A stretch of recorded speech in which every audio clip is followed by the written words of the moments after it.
Hello friends, देखिए अभी तक जो आपको एक बात समझा दूँ, एक बात जो मुझे समझ में आई है मेरी स्टडी और कैलकुलेशन के बिहाफ पे कि नीट एग्ज़ाम जो फेल हुआ उसमें बहुत सारी चीज़ों का हाथ है। आप हमारे एडमिनिस्ट्रेशन की जो कुछ कमियां हों, प्लस कोचिंग सेंटर्स की बात निकल के सामने आ रही है।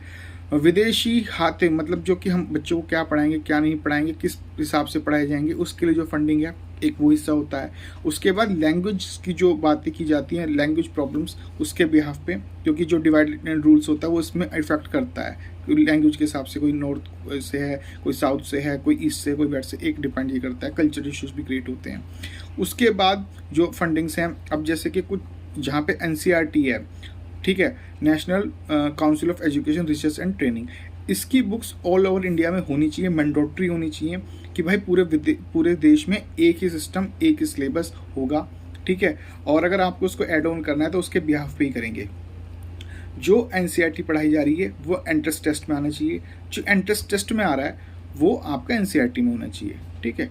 एक चीज़ ये हो जाती है, तो उससे क्या होगा कि जो बाहर की चीज़ें हैं उनके ऊपर, जैसे एग्जाम में जो पूछा जा रहा है वो स्कूल में नहीं पढ़ा रहे, जो स्कूल में पढ़ा रहे हैं एग्जाम में नहीं आ रहा। कॉर्पोरेट्स में जब बच्चे जॉब करने जाते हैं तब उनको ये प्रॉब्लम्स होती है, वो क्या पढ़ के जा रहे हैं और कॉर्पोरेट जो है आज के हिसाब से क्या डिमांड कर रही है, तो जो फाइनेंस सेक्टर है उसमें क्या प्रॉब्लम्स आ रही हैं। तो बच्चों के एजुकेशन के ऊपर बहुत इफेक्ट आता है। और बहुत जो अब इतने बच्चे एमबीए वगैरह करते हैं और सैलरी कम आती हैं, तो उसमें बहुत सारी जो एक्टिविटीज़ हैं, पढ़ाने का तरीका और कई चीज़ें डिफेक्ट करती हैं।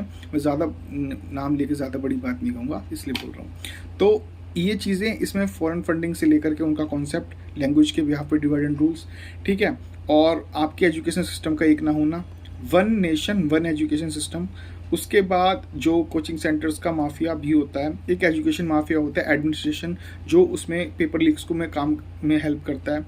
ये हैं तो हमारे देश के लोग, ठीक है, ये बच्चों का भविष्य अपने कुछ पैसों के लिए ख़राब करते हैं। तो भारत सरकार से अनुरोध है, और आने वाले दिनों में आपको देखने को मिलेगा कि इंडियन गवर्नमेंट इसके लिए बहुत स्ट्रिक्ट रूल्स बनाएगी, और हम चाहते भी हैं कि ताकि बच्चों का भविष्य ख़राब ना हो। पर ये कुछ चीज़ें होती हैं जो किसी भी एग्ज़ाम्स को फेलियर बना देती हैं, जिससे एग्ज़ाम अच्छे से कंडक्ट नहीं हो पाते हैं।